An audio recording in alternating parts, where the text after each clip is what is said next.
Es habitual conocer familias que se presentan ante todos como aquello que quisiéramos lograr algún día. Son el modelo sin importar si siguen o no el formato tradicional, que poco interesa ante tanta perfección. Pero lo imposible aparece cuando el más aberrante de los crímenes acontece dentro de ese seno y muestra la realidad disfrazada de muerte.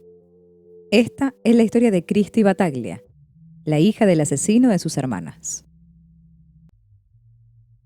Era el día 2 de mayo de 2001 y Christy Battaglia vivía su vida con la tranquilidad esperable, sin sobresaltos aunque estaba, desde hacía poco, acostumbrándose a ellos. Su padre no era la persona con la que más contacto tenía precisamente, y eso también le daba un poco de tranquilidad. Pero ese día se enteró por varias personas que su padre había escapado de la escena de un brutal crimen y que sus dos hermanas menores habían sido las víctimas de un hombre que a las 3 dio la vida. Y ya nada fue igual. Su padre, John Battaglia, era un hombre con un carácter particular, pero imposible era pensar que podía ser el criminal de quien a su vez tenía hermosos y alegres recuerdos de su infancia. Y había visto que a medida que pasaban los años, su padre se volvía cada vez más agresivo y posesivo, no solo con su madre, sino también con su nueva familia, compuesto por su segunda esposa y sus dos hermanas. Él había sido durante años el hombre más importante de su vida, y como todos los que lo habían conocido, lo consideraban un hombre sociable, simpático, agradable y hasta elegante. Pero ella había visto su peor parte por primera vez tan solo meses antes. Su personalidad volátil, su agresividad desmedida, los golpes que le había proferido a su esposa al punto de dejarla internada. Y luego conoció el relato de su propia madre sobre los años de acoso y persecución que había padecido luego del divorcio. Todo eso sumado al terror que le hiciera algo a ella, y si bien no creía que llegaría a esos niveles de violencia, por algún motivo su madre siempre prefirió mantener una relación cordial pero distante, para no despertar quizás una pesadilla sobre ella o sobre su hija. Michel Laborde se había casado con John Battaglia en 1985, convirtiéndose en padres al año siguiente de Christy, su primera hija juntos, aunque Michel tenía un hijo de una relación anterior. Y el primer tiempo, aunque breve, todo fue como anhelaban, hasta que Michel vio cómo progresivamente John hacía diferencias entre su hijo y Christy, volviéndose luego agresivo con ella, incluso en momentos en los que cargaba a la niña. E intentó aguantar, esperando de su parte un cambio, como prometía, pero nunca ocurrió. Optó por pedirle el divorcio para salvar a sus hijos, temiendo que su descarga de ira no tuviese freno en el futuro y el saldo fuese letal. Y con esa decisión comenzó la segunda parte de la pesadilla, porque John se obsesionó con mantener a la familia cerca, acosándola a ella en su trabajo, en su hogar, en todos los lugares que podía. Temía que las golpizas previas con quebradura de tabique y otras lesiones que requirieron internación fueran el preámbulo de un final trágico para ella y sobre todo para sus hijos. Y se había mudado para hacerle la tarea más complicada, esperando que desistiese, pero la tranquilidad recién llegó cuando John se fijó en otra mujer a la que desposaría tiempo después. Porque Michelle conocía muchos otros casos como el que ella vivía, porque estaba aún formándose para ser, años después, jueza. Y vio en su propia corte casos de parejas que no detenían su accionar hasta que una de las partes dejaba de respirar, o también apuntaban contra los hijos para herir a las madres en donde, sin duda, más les dolería. Y en 1991 la calma llegó para Michelle, pero comenzaría sin saberlo para Mary Jane Pearl, con quien John tuvo 2 hijas, Faith al año siguiente y Liberty 3 años después, con el mismo esquema, tranquilidad inicial y terror al solicitar el divorcio. Siempre mantuvo su voluntad de que sus hijas no perdieran contacto con su padre porque no representaba peligro, por lo menos no en aquel momento. Pero John seguía con las mismas actitudes.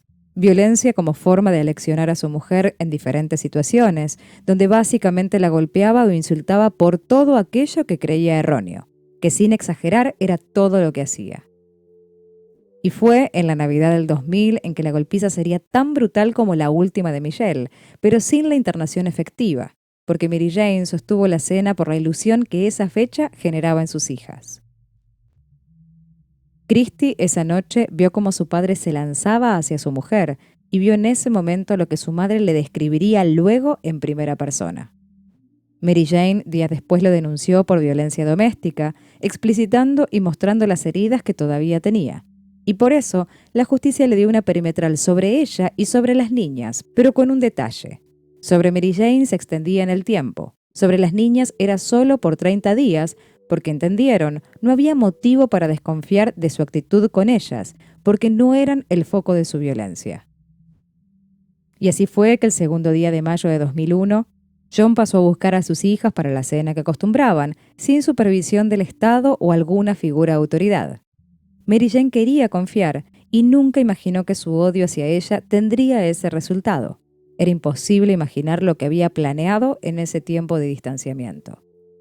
Cuando llegaron a la casa, John llamó a su mujer con la excusa de que una de las niñas quería hacerle una pregunta y le hizo decir: ¿por qué querés a papá preso?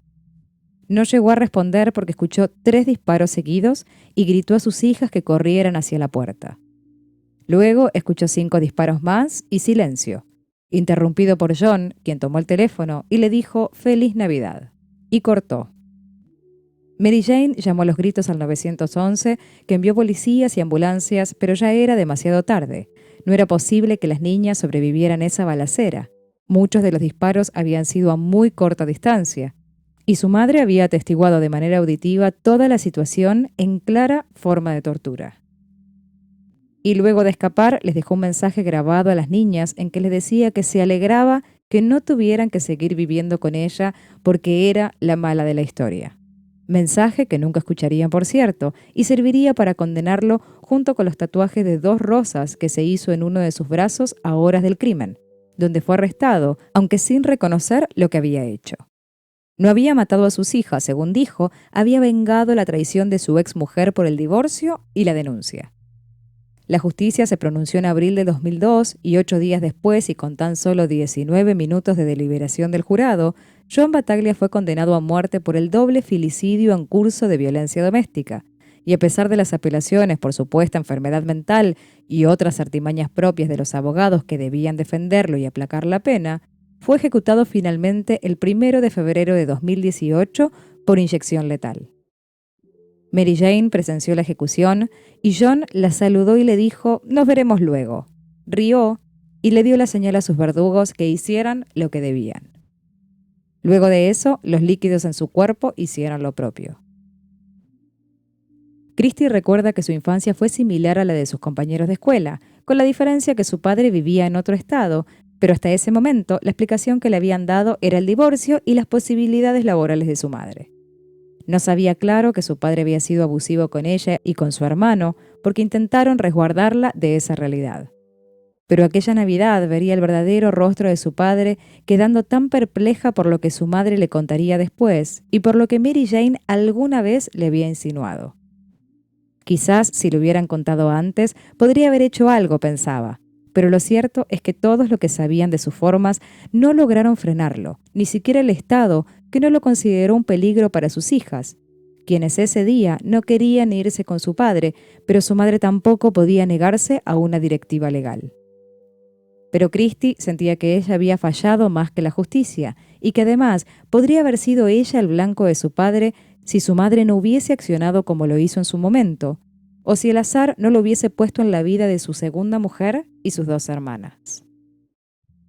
Y mantuvo contacto con su padre porque quiso convencerse que tenía alguna enfermedad mental que lo había llevado a eso, y con bastante dificultad comprendió que él estaba casi orgulloso de manejarse con violencia, a la que nombró como una de las bases de la vida, junto con el arte y el sexo.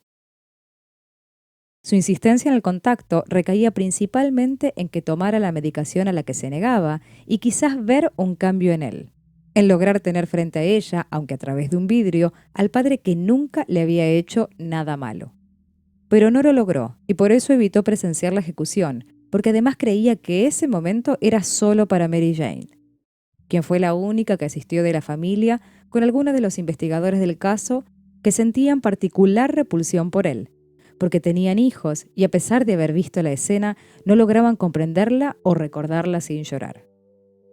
Para Christie, que en aquel momento tenía 15 años y vio a su padre morir pasados los 30, la vida fue mucho más difícil de lo que imaginaba. Sencillamente no tenía manera de hablar con nadie cercano que no fuese un profesional al respecto. Nadie entendía fehacientemente por lo que pasaba, porque todos decían que el monstruo era su padre, y ella quería aferrarse a la idea de una enfermedad que lo aquejaba. Esperaba que le computasen la condena a cadena perpetua, pero al mismo tiempo quería que Mary Jane tuviese la justicia que reclamaba. Quería verlo sano, pero en esas condiciones y negándose a tomar la medicación era imposible. Y vivió una constante contradicción durante 15 años, más del doble de lo que disfrutó con sus hermanas, un cuarto de lo que su padre vivió, sin comprender realmente el dolor acumulado en el tiempo por tanta gente que ella quería, y a quienes también intentaba contener pero sin lograrlo, porque no podía siquiera hablar del tema porque la angustia y el llanto la dejaban muda, aunque con ganas de gritar. En una de las pocas entrevistas televisadas que dio John Battaglia se refirió a todos los hechos, casi explicando las maneras de educar y hasta adoctrinar que, sostenía, eran la mejor manera de lograr que sus esposas no hicieran cosas que él no quería. No describía su violencia como ataques, sino como lecciones a aprender con partes accidentales. Es decir, él solo había empujado a Michelle en una oportunidad y ella había movido la cabeza de tal manera que provocó que su tabique se golpease y quebrase. No había golpeado incansables veces a Mary Jane, sino que un solo golpe provocó un efecto en cadena contra otros objetos que estaban en el camino en su caída. No había asesinado a sus 2 hijas, había devuelto a su madre el dolor que ella le había causado al denunciarlo. Así, sin reconocimiento de los hechos, mucho menos empatía o arrepentimiento, llevaba en su brazo los tatuajes de las 2 rosas que simbolizaban las 2 víctimas a las que seguía nombrando, según decía, con afecto, y recalcaba casi con orgullo el hecho de habérselo hecho momentos después del crimen, como un tributo, al que luego sumaría los nombres de todas sus hijas en el otro brazo, agregando a Christie a la lista de personas que más amaba en el mundo, pero con una manera bastante perversa de demostrarlo. Eso y el mensaje telefónico que les dejó en donde las despedía con la tranquilidad de alejarlas de su madre, era, según su óptica y hasta el final de sus días, la manera de mostrar el sacrificio que por ellas había hecho, sin considerar que ellas eran las sacrificadas. De igual modo hablaba de Michelle, quien en su rol de jueza había supuestamente movido los hilos para su arresto y condena, siendo por eso merecedora de esa golpiza que muchas otras veces había negado, y nombrándola en cada frase con palabras agraviantes y despectivas. Ella es la culpable de que yo esté detrás del vidrio. Se merecía los golpes, pero ahora ¿qué importa? Siento que debería haberla matado en ese momento. Si no podía soportar una lección. Eso decía Battaglia casi disfrutando el recuerdo y mostrando que su culpabilidad recaía en ella y en Mary Jane, y que su destino había sido marcado por esas mujeres con las que se casó, pero nunca por su agresividad. Y fue el agravante de violencia doméstica en el caso y los errores cometidos por el Estado que la legislación de Texas ahora requiere supervisión en las visitas en los casos de agresiones hacia integrantes de las familias, determinando un espacio seguro para los encuentros al que denominaron el espacio de Faith y Liberty. Si bien a ellas no las oyeron, lo cierto es que ahora la ley previene que se convierta a los menores en rehenes de sus propios padres. Y tal vez esa ley no existió antes porque nadie pensó que eso podía ser posible en esa magnitud. Luego de la ejecución de su padre, Christie dijo que esperaba poder hacer el duelo de sus hermanas porque no lo había logrado aún. No era una cuestión de fechas o aniversarios, sino de una ausencia constante, del miedo de haber estado en ese lugar y haber sobrevivido, del dolor de solamente poder recordarlas. Con su padre preso, creía todo aquello que había pasado parecía estar congelado en el tiempo, y quizás con su muerte también podía hacer el duelo de él. Esperaba, con suerte, algún día recuperar los recuerdos antes de los crímenes, cuando no estaba detrás del vidrio, sino con ella cenando o jugando, como si hubiese sido lo que durante una década pensó, que era el mejor padre del mundo. Solemos creer que incluso las personas más atrevidas tendrán un límite en su accionar, que no se meterán en ciertos temas o con personas porque estarían violando casi una ley natural.